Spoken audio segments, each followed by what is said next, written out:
महाराज इन्हीं ऋषभदेव भगवान के इनके ऋषभदेव जी के 100 पुत्र हुए महाराज। इन 100 पुत्रों में सबसे बड़े पुत्र का नाम है भरत। अब भरत जी देखिए, हमारे देश में 3 भरत हुए हैं। एक तो शकुंतला नंदन भरत जी, हम सभी जानते हैं कितने वीर हैं वो, नन्हे से हैं और नन्हे से होकर के सिंघनी का दूध दुआ है, जिन्होंने सिंघनी के दांत गिने हैं। आज के समय में बालक जरा सी बिल्ली को चूहे को देख के डर जाते हैं, छिपकली से डरते हैं। सोचिए, हमारे देश का नाम भारतवर्ष इन्हीं शकुंतला नंदन भरत के नाम पर पड़ा। और दूसरे हैं भैया प्रभु श्री राम जी के भैया, जिनका के नाम भरत जी है। उनकी यश कीर्ति से सारा संसार विदित है महाराज, सब जानते हैं। और तीसरे हैं भागवत जी वाले भरत जी, जो ऋषभदेव जी के पुत्र हुए। इन्होंने कहा बेटा कुछ तो गायत्री सीख लो, कुछ नहीं तो सत्यनारायण की कथा सीख लो, किसी प्रकार अपना जीवन यापन करो। लेकिन इनका मन कहीं नहीं लगता है। अंत तो गत्वा इन भरत जी का मन राजपाट में भी नहीं लगा, तो जंगल में तपस्या करने चले गए। एक दिन की बात है महाराज, इच्छुमती नदी में कंठ पर्यंत स्नान कर रहे थे। सूर्यदेव को अंजलि में भर करके जल समर्पित कर रहे थे, अर्घ दे रहे थे। तभी एक प्यासी हिरनी उसी जल के किनारे आई, नदी के किनारे। लेकिन तभी अचानक एक सिंह ने दहाड़ लगाई, तो सिंह के भय के कारण वो प्यासी हिरनी छलांग लगा देती है। और वो हिरनी प्रसव से थी, तो मार्ग में ही भय के कारण उसका प्रसव हो गया। एक नन्हा सा हिरनी का बच्चा उस जल की धारा में बहने लगा। जब बहने लगा तो संत बड़े दयालु होते हैं, और होने की बात थी कि वो बच्चा जो वो भरत जी जो जल में जब जो है ना कि अंजलि भर रहे हैं, तो उसी अंजलि में वो हिरण का बच्चा आ गया। और जैसे ही वो हिरण का बच्चा आया, तो हिरण के बच्चे को देख करके बाबा बड़े प्रसन्न हुए। बाबा बोले, नन्हा सा जीव है, कहाँ उड़ा जा रहा है, बेचारा बहा जा रहा है। उसको बचाया, रक्षा की। यहाँ तक तो ठीक था, लेकिन उन्होंने क्या किया, उस हिरण के बच्चे को पाल लिया और नाम रख दिया हिरण राजकुमार। हिरण राजकुमार नाम रख दिया महाराज। अब राजा के बेटे हैं, इनके मन से अभी भी राजपाट का मान सम्मान का जो एक व्यक्ति में एक आदत पड़ जाती है। अगर राजा का बेटा है तो उसका चाल चलन उठन बैठन बता देता कि कैसे घर का है ना। कहते हैं कि तकिया के गिलाफ से या मजमून खत भांप लेते हैं लिफाफा देख करके, होता है कि नहीं। तो तकिया के गिलाफ को देख करके पता लग जाता है कि ये कहाँ का व्यक्ति है, कैसा है। तो इनके मन से राजसी ठाट बाट गया ही नहीं। भले ही तपस्या करने जंगल में चले गए, लेकिन इनके मन से एक राजा के पुत्र होने की भान गया ही नहीं। तो नाम रख दिया उस हिरण के बच्चे का नाम हिरण राजकुमार। अब कहाँ तो आए थे हरि भजन करने, पूरा राजपाट त्याग करके आए थे महाराज। लेकिन माला झोली तो खूंटी पे रख गई, और उस हिरण राजकुमार के साथ बाबा अपना जीवन व्यतीत करने लगे। भरत जी पूजा पाठ से मन हट गया, तो जो भजन करने के लिए आए थे औंटने लगे कपास। कहते हैं ना कि आए थे हरि भजन को, औंटने लगे कपास। अब हिरण राजकुमार भी बड़ा आनंद में बाबा के साथ खूब खेलता, भरत जी के साथ कभी दुम्मी मारता, कभी दोनों सिंग लगाता बाबा के पेट में, बाबा मगन। एक दिन की बात, संयोगवश कुछ हिरणों का झुंड वहां से निकला, और उस हिरण के बच्चे ने देखा। जैसे उस हिरण के बच्चे ने देखा कि तो मेरे जैसे हैं, वो हिरण का बच्चा भरत जी को भूल गया और वो हिरण के झुंड में जाके मिल गया और दूर निकल गया। अब भरत जी महाराज बड़े परेशान, वो हिरण राजकुमार हिरण राजकुमार हिरण राजकुमार खोज रहे हैं उसको। अब वो कहीं मिल नहीं रहा है, मोह में फंस गए। जो पूरा राजपाट त्याग करके आए थे, वो भरत जी आज ऐसे मोह में फंसे कि पूछिए ही मत। और ये मोह कैसा होता है? मोह ही समस्त व्याधियों का मूल होता है। इस संसार में जितनी भी व्याधियां हैं, उन सब के मूल में ये मोह ही छुपा होता है। तुम मोह सकल व्याधि ने कर मूला, तिन ते पुनि उपजहि बहु सूला। मोह सकल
उपजई बहुसूला।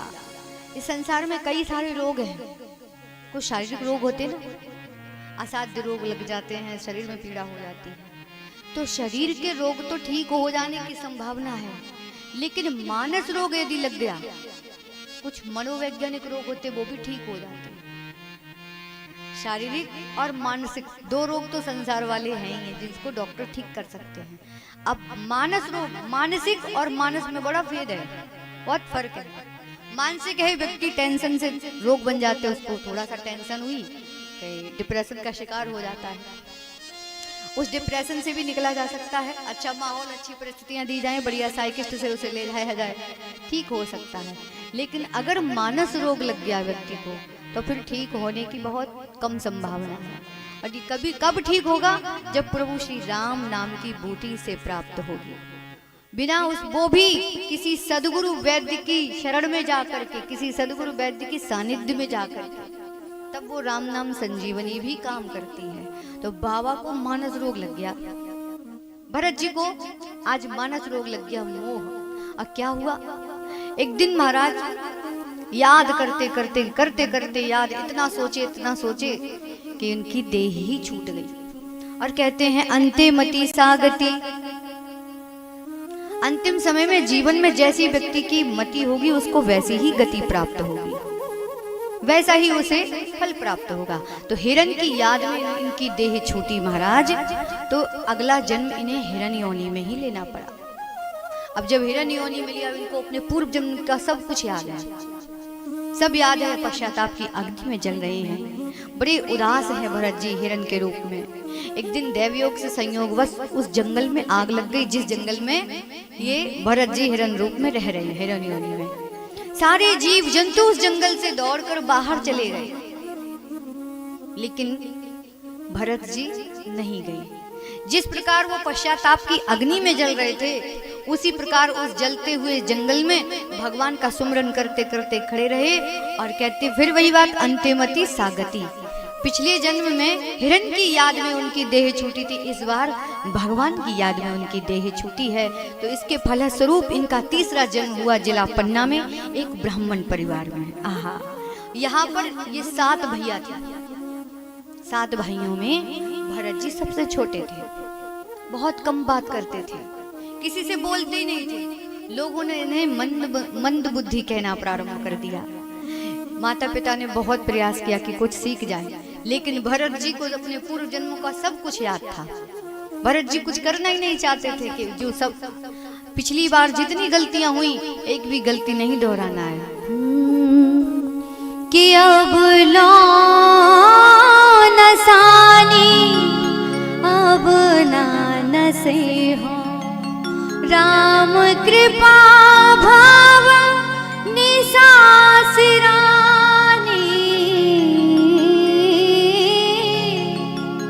अब लो नसानी अब ना नसे हो, अब लो नसानी अब ना नसे हो, राम कृपा भव निसासिरानी अब ना नसे हो। महाराज आहा, अब तक तो सब गड़बड़ होती है, ये कोई गड़बड़ नहीं करेंगे, किसी से बात नहीं करते।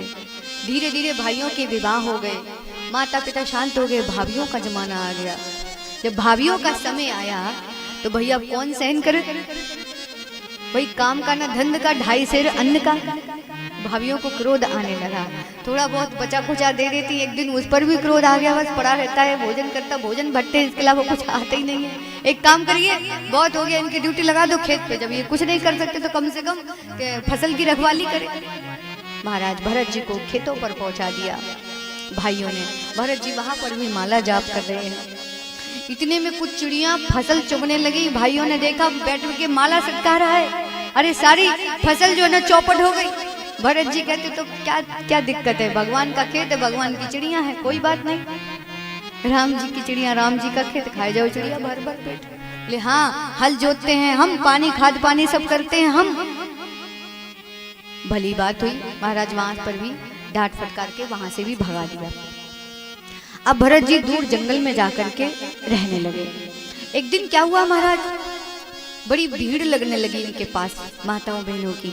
किसी नगर में कोई सिद्ध महापुरुष पहुंचते ना, तो हम माताएं बहनें उनको बड़ा भीड़ कर लेते हैं। धीरे धीरे उनकी कीर्ति फैलने लगी। एक संत आए हैं, कहाँ विराजमान है, सब दर्शनों के लिए आने लगे। कोई अपना भाग्य पूछता, कोई अपना आगे के लिए कुछ योजनाएं पूछता। भरत जी एक बड़ा सा डेला उठा करके अपने मुख में रख लेते कि मुझे बोलना ही ना पड़े। लोगों ने इनको अब बोलना प्रारंभ कर दिया, जड़ भरत, ऐसे इनका नाम पड़ गया जड़ भरत। इनकी बुद्धि जड़ है, लोग कहने लगे तो जड़ है तो बात ही नहीं करते हैं। तो महाराज जंगल में भ्रमण कर रहे थे तो एक दिन कुछ डाकुओं का समूह निकला। वो डाकू बलि चढ़ाने के लिए किसी को खोज रहे थे, किसी मनुष्य को। ये भरत जी उनके पल्ले पड़ गए। एक हष्टपुष्ट व्यक्ति चाहिए था बलि चढ़ाने के लिए। महाराज जैसे ही भरत जी की ओर देखा, डाकू के सरदार ने कहा बिल्कुल बढ़िया है, परफेक्ट, इसी को उठा लो। अब सोच के देखो, भाभियां भोजन नहीं देती थी, कहीं कुछ मिलता नहीं था, जंगल में क्या रखा था। और जो विरक्त संत महात्मा होते हैं उन्हें कहाँ रबड़ी मेवा रखी है। अब सोच के देखिए किस चीज से हष्ट पुष्ट थे। हमारे देश के संत कहते हैं, क्या कहते हैं कि तुलसी बिरवा बाग की सीजत ही हरिया, कि तुलसी बिरवा बाग की सीजत ही हरिया, और राम भरोसे जो रहे, आवाज कट क्यों रही है, कि राम भरोसे जो रहे सो पर्वत पे हरिया। तुलसी बिरवा बाग की सींचत ही हरियाए, और राम भरोसे जो रहे सो पर्वत पे हरियाए। सोच करके देखिए, आपने देखा होगा टेढ़ी दीवार जा रही है, उसी पर भी पौधा उगा चला आ रहा है। वहाँ कौन खाद पानी देने गया। पत्थर चट्टानों पर भी वृक्ष उगाते हैं, किनकी कृपा से? ये केवल और केवल भगवान की कृपा से। अन्यथा घर आंगन में खेतों में सींचने, खूब जल सींचने पर भी वृक्ष सूख जाते हैं। लेकिन पर्वतों पर मैंने देखा दीवार पर भी बड़े बड़े पेड़ उग जाते हैं, उगते हैं ना। वहाँ कौन खाद देने गया, कौन पानी देने गया? ये भगवत कृपा है। जो भक्त भगवान के भरोसे होते हैं, भगवान उनका स्वयं ही पोषण करते हैं। ऐसा दगदगाता चेहरा देखा भरत जी का, डाकुओं ने तुरंत उठा लिया। बढ़िया, यही बढ़िया, एकदम मोटा ताजा हट्टा कट्टा पहलवान है। एक बात बताएं, एक ऐड आता था बहुत पहले कि तंदुरुस्ती की रक्षा करता है लाइफ बॉय।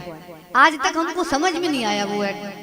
भैया ये तंदुरुस्ती की रक्षा लाइफ बॉय कैसे कर सकता है? लाइफ बॉय तो भाई इस्तेमाल करने की चीज है, कोई खाने की चीज तो है नहीं, फिर तंदुरुस्त कैसे हो जाएगा? तंदुरुस्त व्यक्ति तभी होगा ना जब कुछ खाएगा।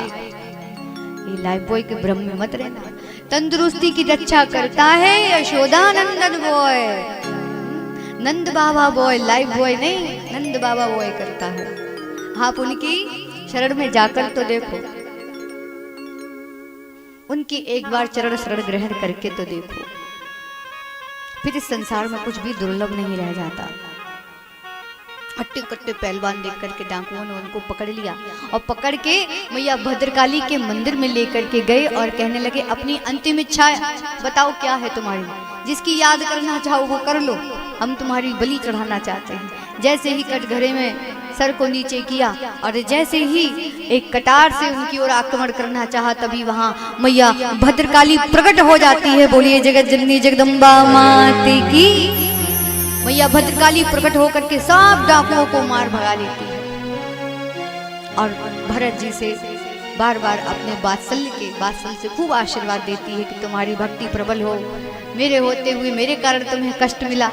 कोई भी माँ कभी किसी अपने बालक की कभी भी बलि स्वीकार नहीं कर सकती। ये संसार में जो कुरीति है कि बलि, देखिए बलि किस चीज की दी जाती है? बलि केवल दुर्गुणों की दी जाती है। अपने अंदर जो गुण हैं उनका संरक्षण किया जाए, जो दुर्गुण हैं उनकी बलि दी जाती है। लेकिन इंसानों ने अलग ही समझ लिया।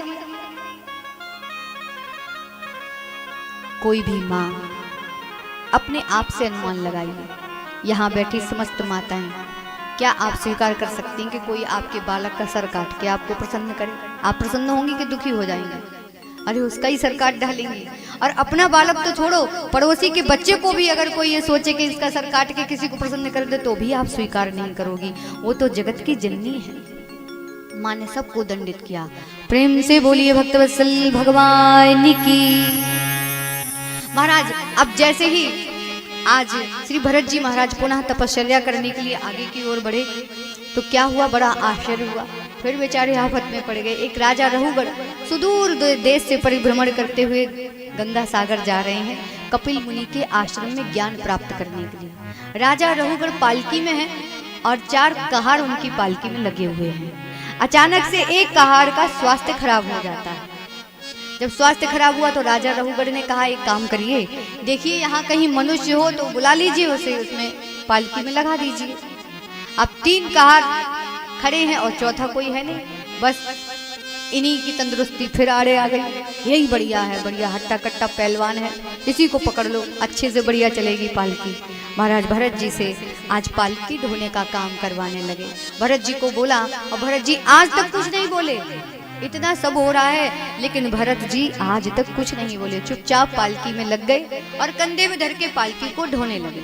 कुछ दूर चले थे कि कुछ चींटियों की कतार आई। कि चींटियों की कतार देख करके भरत जी तो बड़े दयालु हैं, संत हैं, तो उन चींटियों की रक्षा करने के लिए कि कहीं चींटियों की हत्या ना हो जाए, तो भरत जी ने एक लंबा कदम बढ़ाया। और जब लंबा कदम बढ़ाया तो पालकी का बैलेंस बिगड़ा। राजा चिल्लाया, थोड़ा देख करके चलाओ, अभी मैं गिर जाता तो। भरत जी कुछ नहीं बोलते हैं। थोड़ी दूर और चले तो अब की बार बड़ी लंबी कतार मिली चींटियों की। अब की बार लगानी पड़ गई छलांग। जो महाराज छलांग लगाई तो कहीं राजा रहुगढ़, कहीं पालकी, और ये बांस लगा माथे में, खटका बड़ी जोर से हुआ। राजा चिल्लाया, दंडपाणि चिकित्सामि, तुम मुझे जानते नहीं हो, अभी तुम्हें तुम्हारी चिकित्सा करता हूँ, अभी दंड देता हूँ तुमको। इतनी वो दंड हो, मैं गिर गया, देखो मेरे चोट लगी। जैसे ही कहा महाराज दंडपाणि चिकित्सामि, आज पहली बार भरत जी बोले हैं, दंड दोगे तुम? किसको दंड दोगे राजन? अरे तुम्हारा भार इस पालकी पर, इस पालकी का भार मेरे कंधे पर, मेरे कंधों का भार मेरे देह पर, और मेरी देह का भार इस पृथ्वी पर, और इस पृथ्वी का भार शेषनाग के पनों पर। तुम किसको दंड दोगे राजन? ओ महाराज जैसे ही ये कहा कि किसको, तो आज बैखली बाड़ी खुली जड़ भरत जी की। महाराज राजा रहुगढ़ पालकी से कूद पड़ा, चरणों में नतमस्तक हो गया, दंडवत हो गया। महाराज मुझे क्षमा कर दीजिए, आप तो कोई सिद्ध पुरुष मालूम पड़ते हैं, अब मुझे गंगा सागर जाने की कोई आवश्यकता नहीं। आप जैसे गुरुदेव मुझे यहीं मिल गए हैं, अब मुझे और कोई ज्ञान नहीं चाहिए, मैं आपकी शरण में हूँ, मुझ पर कृपा कीजिए, मैं अज्ञानी हूँ, मेरी अज्ञानता को नष्ट कीजिए, मुझे ज्ञान दीजिए। आहा हा महाराज जैसे ही राजा रहुगढ़ को पता लगा, तुरंत वहीं राजा रहुगढ़ ने एक आसन बिछा दिया। आसन बिछाया और उसी पर जड़ भरत जी को पधरवाया। आज जड़ भरत जी ने सुंदर उपदेश करना प्रारंभ किया, भवाटवी का वर्णन किया, भूगोल खगोल का वर्णन किया, और महाराज नरकों की विभिन्न गतियों का वर्णन किया। जड़ भरत जी अपनी बैखली वाणी से उपदेश कर रहे हैं